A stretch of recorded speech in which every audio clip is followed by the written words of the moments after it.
שלום גבי, מה קרה? נכנסתי לרכבת. כן. קניתי אתמול כרטיס. הכנסתי את הכרטיס מכונת תיקוף. למכונת תיקוף הזאת, והוא לא קרטס לי. אז בדיוק נכנס פקח, אנחנו עדיין היינו בתחנה. אמרתי לו, למה זה לא מקרטס? אתם עדיין בתחנה, הרכבת לא התחילה לנסוע. הרכבת לא התחילה לנסוע. חשבתי שהוא הולך לעזור לי. ולתומי, ממש לתומי, הוא ביקש ממני תעודת זהות, כמו אבא נתתי לו את התעודת זהות, ורשם לי דוח. אנחנו עדיין בתחנה כשהוא רשם לי את הדוח.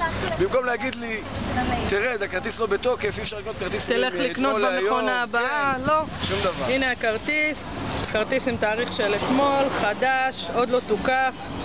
הנה הדוח.